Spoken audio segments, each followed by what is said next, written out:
आदिगुरु श्री शंकराचार्य विरचित गुरुवाष्टकम्। शरीरं सुरूपं तथा वा कळत्रं यशश्चारुचित्रं धनं मेरुतुल्यं गुरोराङ्घ्रिपद्मे मनश्चेन लग्नं ततः किं ततः किं ततः किं ततः किं कळत्रं धनं पुत्रपौत्रादि सर्वं गृहं बान्धवाः सर्वमेतद्विजातं गुरोराङ्घ्रिपद्मे मनश्चेन लग्नं ततः किं ततः किं ततः किं ततः किं षडङ्गादिवेदो मुखे शास्त्रविद्या कवित्वादिगद्यं सुपद्यं करोति गुरोराङ्घ्रिपद्मे मनश्चेन लग्नं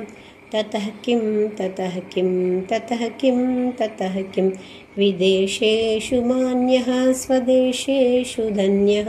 सदाचारवृत्तेषु मत्तो न चान्यः गुरोराङ्घ्रिपद्मे मनश्चेन लग्नं ततः किं ततः किं ततः किं ततः किं क्षमामण्डले भूपभूपालबृन्दे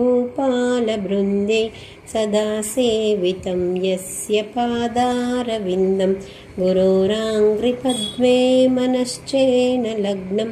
ततः किं ततः किं ततः किं ततः किं यशो मे गतं दिक्षु दानप्रताप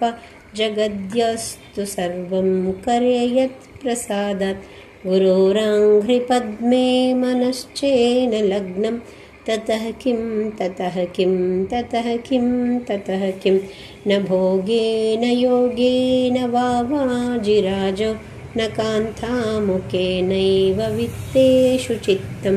गुरोराङ्घ्रिपद्मे मनश्चेन लग्नं ततः किं ततः किं ततः किं ततः किम् अरण्येन वा स्वस्य गेहेन कार्ये न देहे मनोवर्तते मे त्वनर्घे गुरोराङ्घ्रिपद्मे मनश्चेन लग्नं ततः किं ततः किं ततः किं ततः किं गुरोरष्टकं यः पठेत् पुण्यदेहि यति भूपतिर्ब्रह्मचारी च गेहि लभेद्वाञ्छितार्थं पदं ब्रह्मसंज्ञं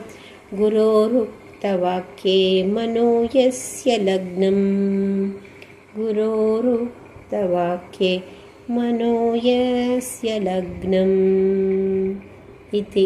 गुरुवाष्टकम्।